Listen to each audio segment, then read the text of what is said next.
Estamos en la Casa de Fuerza por México con la candidata doctora Rosario Robles, la única mujer por la lucha a la gubernatura. Gracias candidata. Gracias por habernos recibido aquí en tu casa, Fuerza por México. Y obviamente es importante para los empresarios, nosotros somos se puede decir que somos un programa de nicho, de segmento, vamos a la comunidad también en general, pero el mercado que nos sigue son profesionistas, empresarios, emprendedores, y ellos les interesa mucho la participación de la mujer, inclusive están haciendo sus grandes esfuerzos adentro de sus propias organizaciones para que la mujer esté posicionada. ¿De dónde viene Rosario Robles? ¿De dónde nace? ¿Dónde está? ¿Quién es? ¿Cómo se autodefine? Pues Rosario Robles viene, lo personal, viene de una familia trabajadora que ha logrado a base de esfuerzo y constante destacar cada uno de los miembros de la familia, 5 mujeres, 4 hombres, mis hermanas trabajadoras en diferentes dependencias, sobre todo maestras, de ahí vengo. No tengo antecedentes lo podríamos decir, en la política. Por otra parte, yo soy contador público, tengo la maestría en Administración de Empresas por la Universidad de Sonora y un doctorado en Ciencias Sociales por el Colegio de Sonora. De ahí, esa es mi formación académica, pero aunado a ello, hubo un tiempo antes de terminar mi carrera en contador público y también un periodo en el cual me desarrollé como en la industria del software.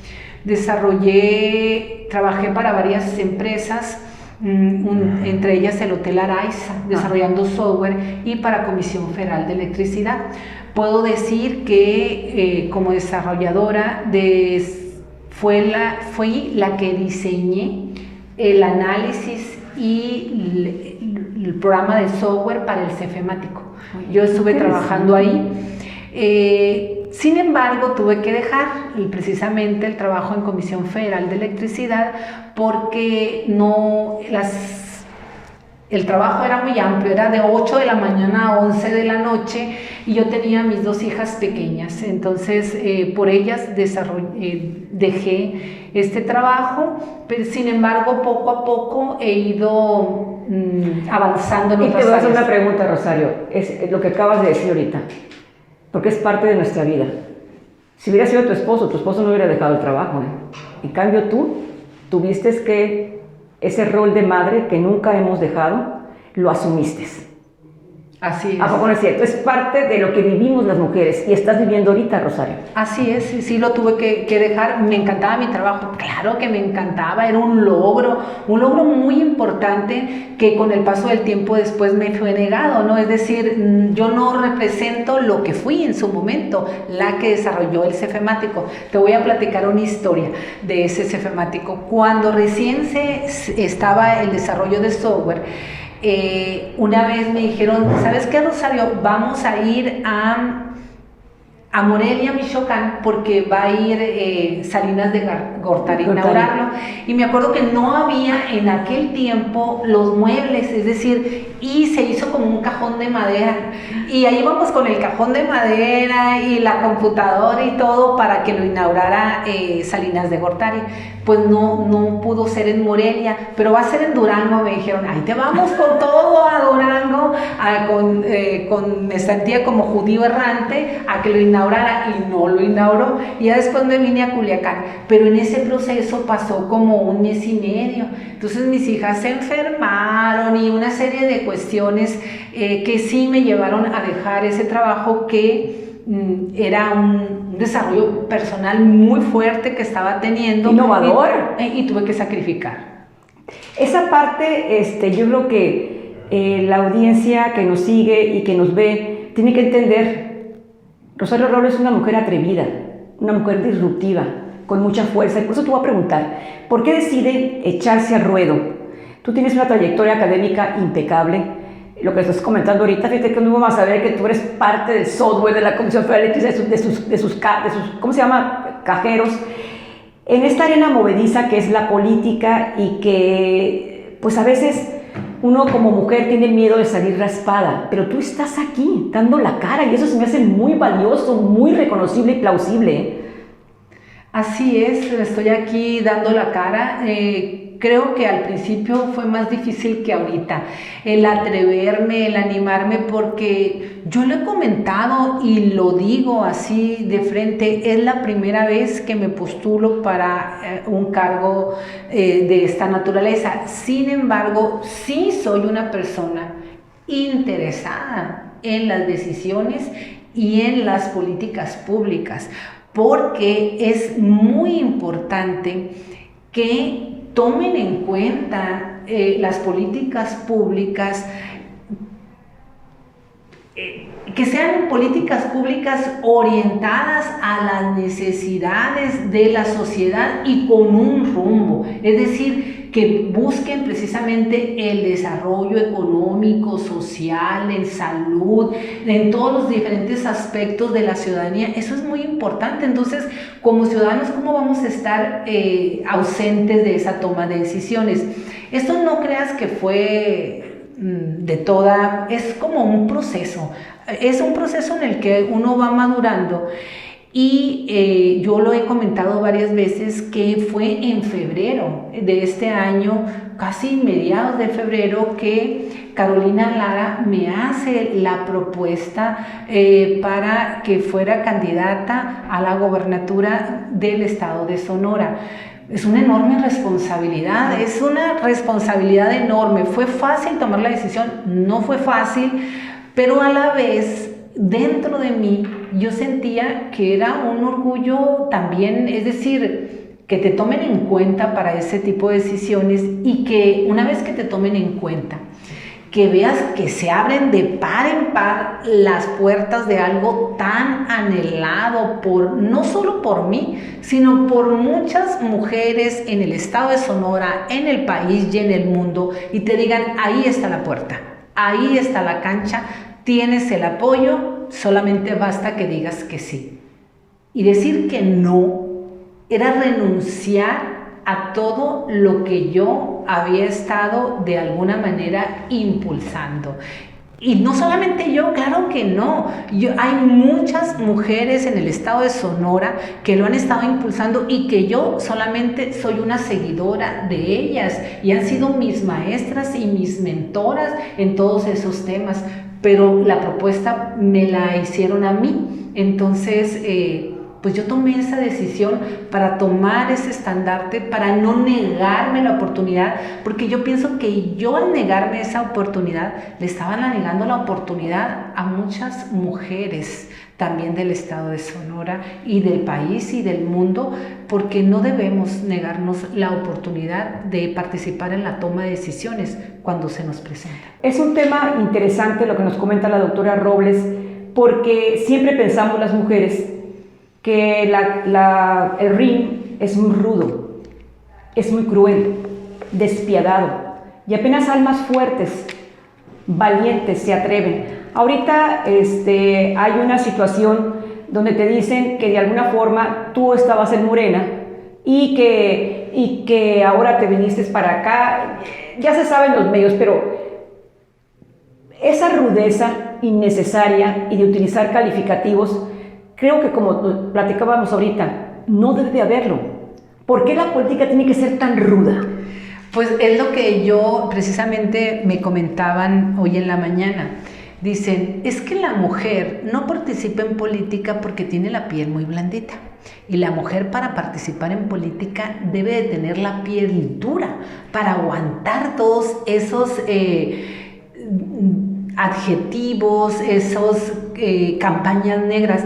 Y yo digo que no, yo no estoy de acuerdo con eso. Yo creo que debemos de cambiar, y si en algo la mujer puede cambiar la participación en la política, es cambiar las campañas negras por campañas de propuestas. ¿Por qué debemos de cambiar a aguantar que se denigre, que se denoste a las otras candidatos o a uno mismo? Yo no estoy de acuerdo con eso, en tener una piel dura para aguantar insultos y adjetivos calificativos. Creo que no.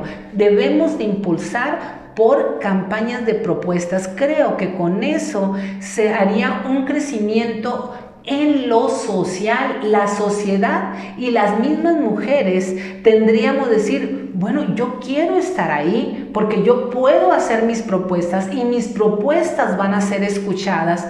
Creo que es como podemos avanzar y crecer como sociedad. No creo que sea aguantarnos, ponernos un armazón y que vengan todos los golpes. No estoy de acuerdo con eso. ¿Cómo sueña Rosario Robles a Sonora en el caso de triunfar? ¿Cómo lo sueña? ¿Cómo lo vive? Yo sueño a Sonora con una mejor calidad de vida para las y los sonorenses, pero también sueño con un Sonora más integrado, en el cual no existan, por ejemplo, comunidades en las cuales no haya luz eléctrica, no haya internet, no tengan agua potable, todavía estamos padeciendo problemas que debieron de haber sido solucionados en los años 60.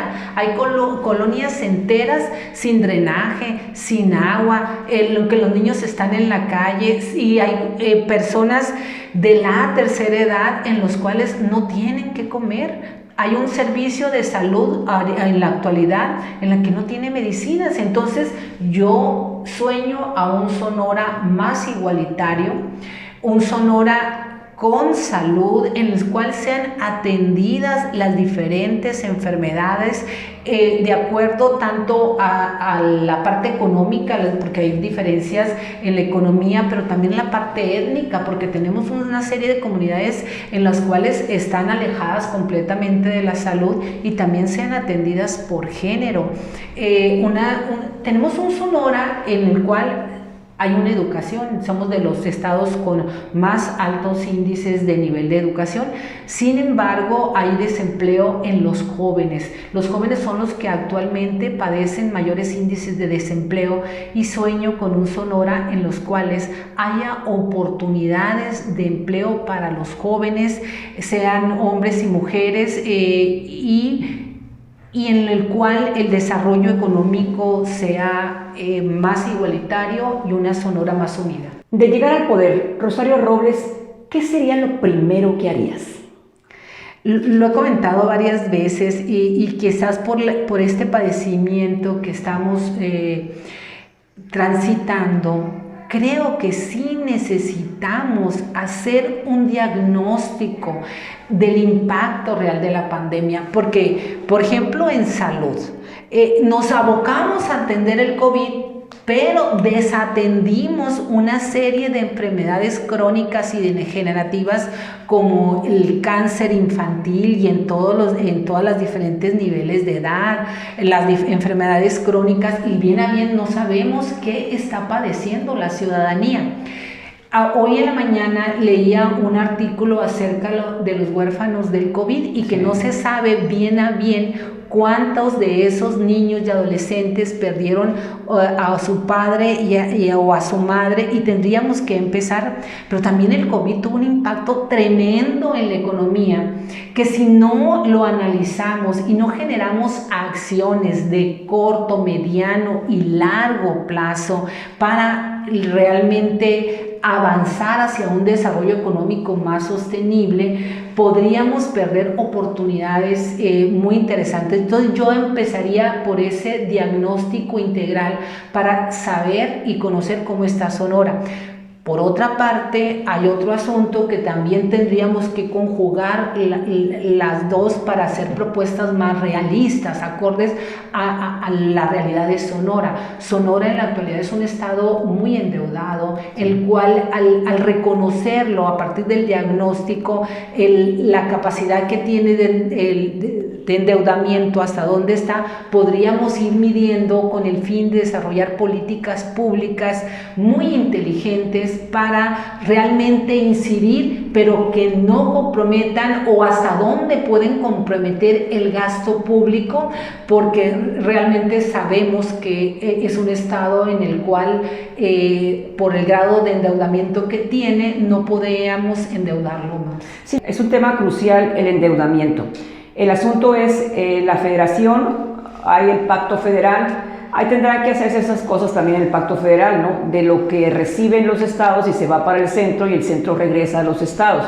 Pero yo creo que los estados tienen que hacer unas finanzas públicas, ¿cómo se llama? Muy creativas y diferentes. La gente no quiere impuestos. ¿Qué hacer de alguna forma desde la óptica de una mujer experta como usted en esa parte de tener finanzas públicas sustentables, que el Estado no se siga endeudando? ¿Cómo hacer que ingrese pues más a las arcas del Estado para poder que se vayan subsanando problemas? Porque ahorita la Federación cada vez va recortando a los estados. Hay un grave problema de deuda a nivel nacional por falta de recursos. Inclusive este año Sonora recibió menos recursos de la Federación.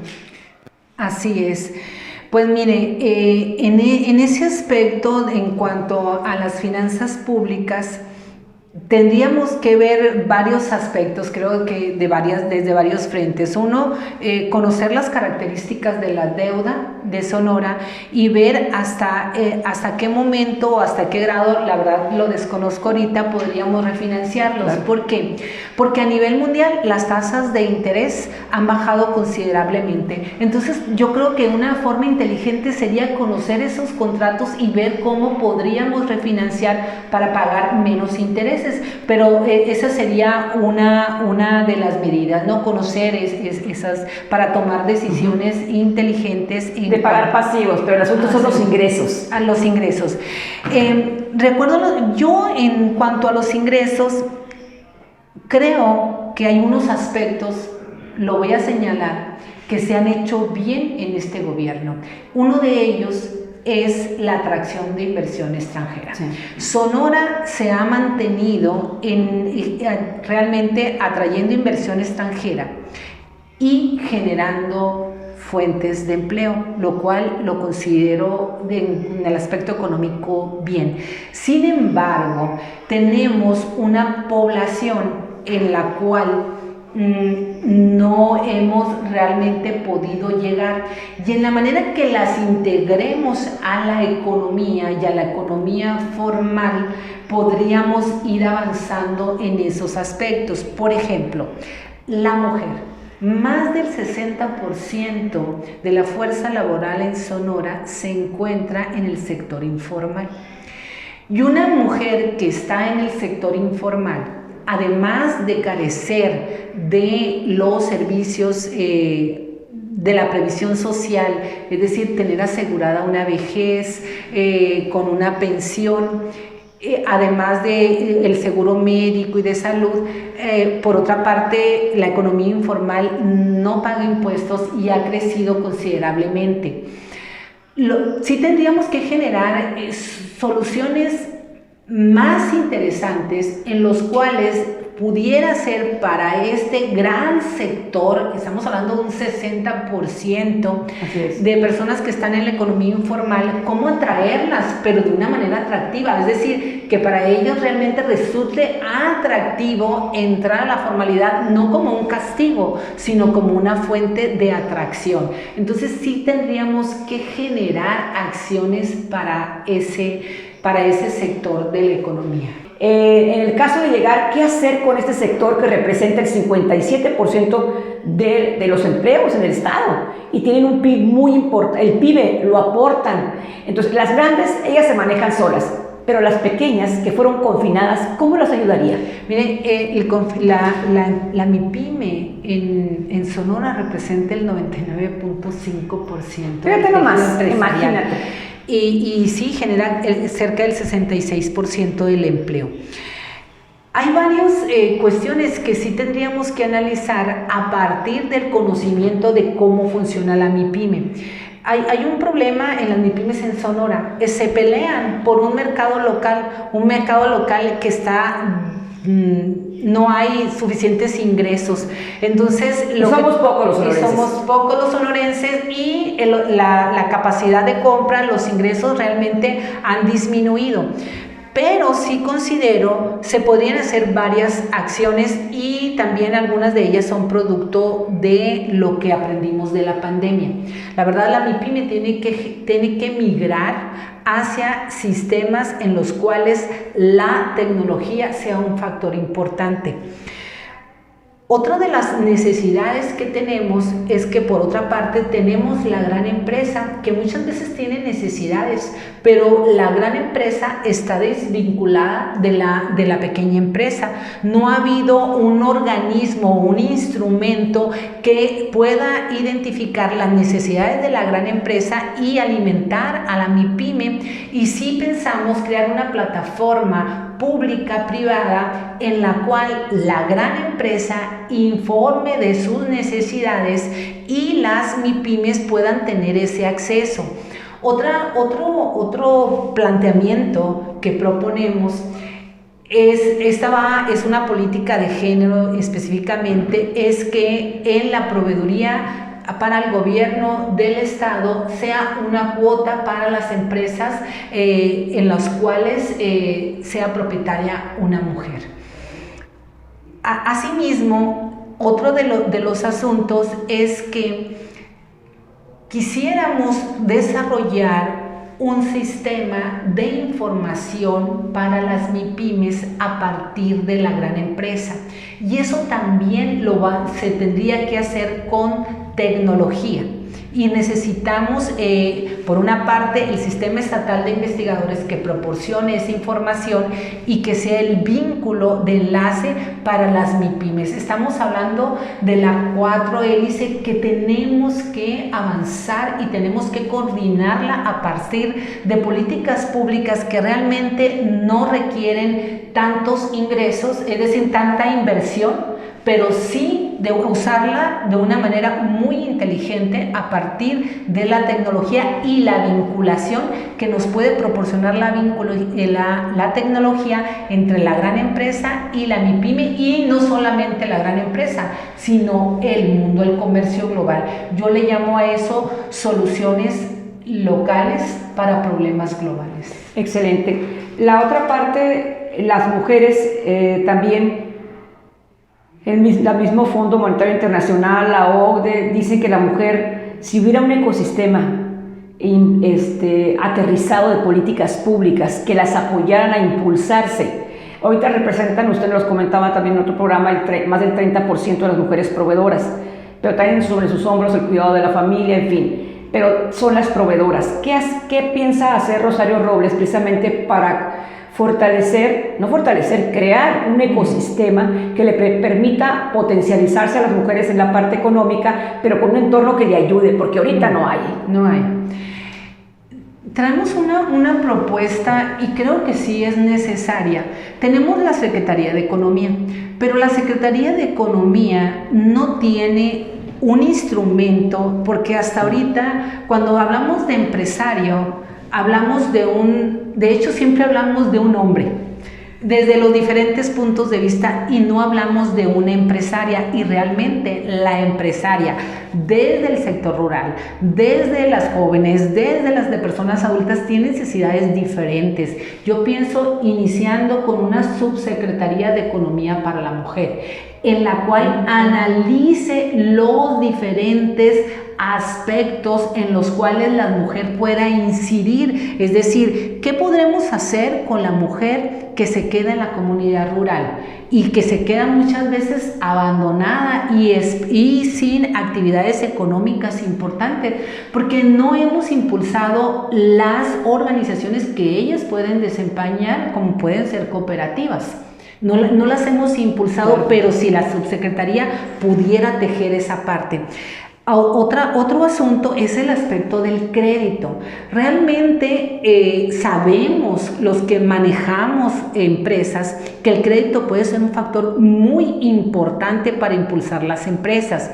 Pero si el crédito nos cuesta 30% y la tasa de utilidad de la MIPYME en promedio es del 15%, pues realmente estamos perdiendo. Pero si nosotros disminuimos el crédito o facilitamos mediante un programa de garantías un crédito en el cual a la empresaria no pedimos que se le dé, pero que pueda ser un crédito de acuerdo a las tasas que están ahorita. Realmente la tasa de referencia está en el 4.5. Si le cobraron una tasa del 5% a la mujer, pues ya ese crédito se le hace interesante y debemos de facilitar el crédito a la mujer. Otro asunto muy importante que tendríamos que ver es que en la actualidad, a raíz de la pandemia, realmente las mujeres fueron las más afectadas en el aspecto económico, porque si habíamos logrado avanzar en la tasa de ocupación de la mujer y andábamos en rangos del 47%, que son de los más bajos de la OECD, a partir de los despidos o que la mujer tuvo que renunciar para cuidar a los hijos, ahorita andamos en una tasa del 42%. ¿Qué quiere decir eso? Que perdimos 5 puntos de participación, es decir, casi 5, algunos dicen que 10 años de lo que habíamos logrado avanzar, retrocedimos y no nos podemos permitir eso, tendremos que avanzar. Otro aspecto muy importante son las nenis. Las nenis son las nuevas emprendedoras de negocios por internet que estudios de la UNAM han señalado la importancia que han tenido para los hogares en este momento. Tendríamos que analizarlo para impulsarla realmente, o sea, si han logrado sostener sobre sus hombros el efecto de la pandemia, ahora bien, hay que apoyarlas para que logren realmente cristalizar todos esos negocios que han emprendido y, ¿por qué no?, avanzar hacia modos de emprendimiento más permanentes. Excelente. El sistema de salud, yo creo que el principal activo de las personas es la salud y lo vimos en la pandemia. Y también se obvió, no solamente en México, en Sonora, sino en el mundo entero, que no había una infraestructura suficiente y había falta de profesionalización y recursos. ¿Qué hacer? Porque esto va a seguir, doctora. Así es. Realmente considero que la pandemia, y volvemos porque la verdad la pandemia fue un parteaguas. Totalmente. O sea, y estamos aprendiendo y debemos aprender mucho de ello, pero la pandemia nos reveló las carencias que tenemos en el sistema de salud desde la Federación, el Estado y municipios. Nos lo reveló y también nos reveló las diferentes, la diferente atención que tenemos, no solo en Sonora, sino en el país, en cuestiones de salud. Sí tendríamos que empezar, yo empezaría primero, se cambió del Seguro Popular, pasamos al INSABI. Entonces tendríamos que hacer un diagnóstico de qué carencias tiene la población de Sonora en el aspecto de la atención integral a los padecimientos, crónicos, degenerativos, el cáncer y el COVID, la obesidad y otros aspectos, ¿no? Pero tenemos que atender de una forma integral, porque no podemos atender, está un hospital en Hermosillo y está un hospital en Obregón, pero tenemos 72 municipios, entonces sí tendríamos que buscar a formas más integrales de salud y de atención. Yo también le estoy apostando ahí a lo que podría ser la telemedicina. Tenemos que invertir en tecnología, pero poder hacer llegar la salud a los diferentes municipios. Y hay un asunto muy especial en el cual de plano estamos desatendidos, que es la salud mental. En el 2016, encontré datos, hubo más de cerca de 7,000 pedidos de atención en cuanto a salud mental, y a partir de esta pandemia que lleva más de un año, los problemas de depresión se han incrementado en todos aspectos y hay un problema muy serio de suicidio en los jóvenes adolescentes y depresión. La salud mental también debemos de atenderla y no la estamos atendiendo, así como los problemas de las personas que tienen problemas de movilidad o que tienen alguna discapacidad. Creo que hay que separar y atender, es decir, identificar las necesidades de salud de cada rubro y atenderlos, y creo que sí, en salud tendríamos que hacer inversiones. La seguridad es un tema que le duele a Sonora, le duele a México, pero le duele a Sonora y le duele mucho. Hemos tenido graves problemas en las últimas semanas de enfrentamientos con los grupos del crimen organizado y sobre todo en el norte tenemos un Obregón también, o sea, está ubicado en diferentes municipios, pero es un problema que está difícil por la complejidad para resolverlo. ¿Qué haría usted para tratar de ver, porque se han prometido muchas cosas, pero hay una complejidad en el sentido que hay muchos actores interactuando al mismo tiempo? Así es, la salud, la seguridad es de los temas más complejos, porque tendría que haber una vinculación de la federación, estado, municipio, en el cual debe de funcionar de forma transversal la seguridad. Y hasta ahorita hay algunos tramos que no funcionan de forma adecuada. Por otra parte, también hay que atender las causas. De la inseguridad, y creo que podríamos hacer diferentes ejes. El primero, atender las causas, yo sería un eje muy importante, porque no podemos invertir en hacer más cuarteles y más fuerza pública si por otro lado tenemos colonias sin drenaje, sin luz, sin seguridad, sin parques, en los cuales los niños están en la calle y no tenemos esa fortaleza que da toda esa estructura de soporte para los diferentes, es decir, para la ciudadanía en general. Tendremos que atender esas causas porque a final de cuentas todo eso afecta la visión que tiene un adolescente, que tiene un joven, que tiene una persona del entorno en el cual se desenvuelve. Tendríamos que atender también esas causas. Creo que para mí es un asunto prioritario, porque de otra manera, si estamos viendo que es la inseguridad y mandamos más policías y hacemos más cuarteles, pero no atendemos las causas, una de las causas principales, creo que ahí tendríamos que atender. Otro de los problemas que está tejido en esta red es el problema de desempleo en los jóvenes. La verdad, ahorita se ha pauperizado demasiado los trabajos y tenemos que muchos de los jóvenes, al no encontrar opciones más adecuadas de empleo, se está yendo a lo que se llama la uberización de los servicios, en el cual los vemos en una bicicleta llevando comida, en una moto. Me ha tocado ver en la moto, el chofer de la moto aquí te lleva el cajón de la comida y aquí lleva inclusive a su niño.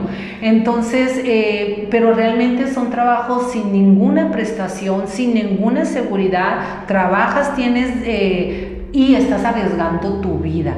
Creo que sí debemos de generar como sociedad y ya proponernos generar y ver qué podemos hacer para que los jóvenes, en lugar de estar en ese tipo de trabajos, pudieran migrar hacia trabajos en los cuales podamos insertar o migrar a trabajos de más alto valor, como podría ser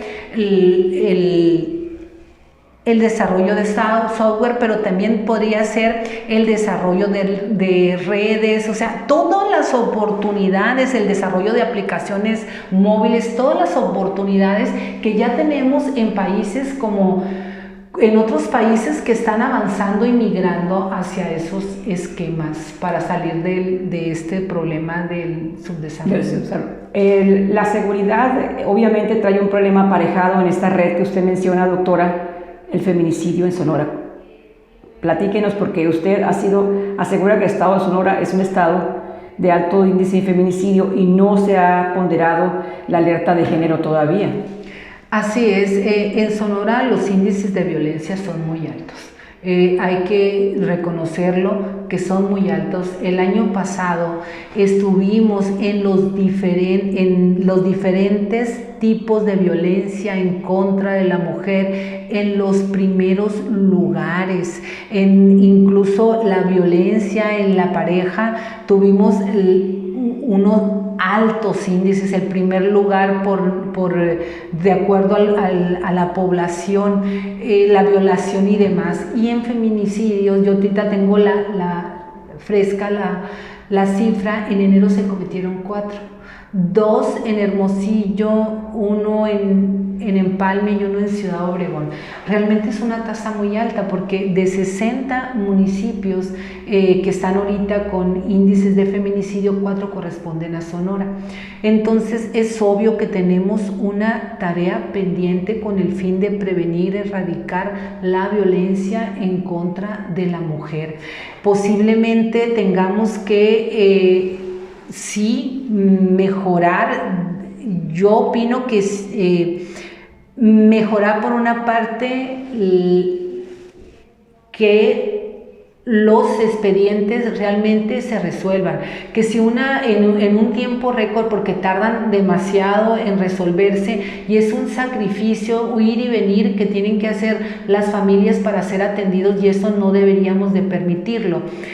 Por otra parte, se han señalado por las diferentes organizaciones de la sociedad civil y por los grupos de trabajo que están atendiendo las alertas de violencia de género, una serie de acciones que aún no han sido cumplidas por las diferentes instituciones y que debemos de trabajar para que esas realmente recomendaciones se lleven a cabo, o a final de cuentas, porque no es el Estado el que decreta la violencia la alerta de violencia de género, sino es la Federación. Si no se atienden y no se han atendido en este plazo, pues que se decrete y que realmente se lleven a cabo. ¿Por qué? Porque es muy doloroso. Es muy doloroso el feminicidio y todas las implicaciones que conlleva para la familia, para los hijos. Y otro asunto que yo he puesto varias veces sobre la mesa es la desaparición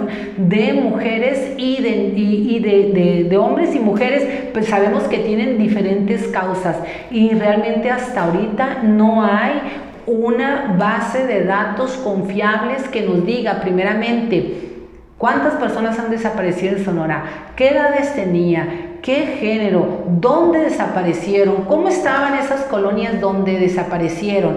O sea, una serie de atenciones que deberíamos de estar tomando en cuenta, porque no podemos permitir que desaparezcan de esa manera personas y naturalizarlo. Eso no es posible. La inversión se da cuando hay confianza, cuando hay Estado de Derecho y cuando hay certidumbre.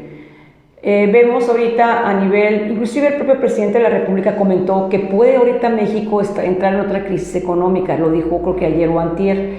Es importante, dijo, bueno, las causas él las adjudicó a la parte externa, pero el inversor, tanto local como nacional extranjero, su carta de cambio es la confianza. ¿Qué haría usted para que realmente Sonora siga con esas inversiones que están fluyendo hasta ahora y que a fin de cuentas hay que recordar, Sonora ha sido ahorita el segundo estado a nivel nacional de generación de empleo después de la pandemia, ¿no?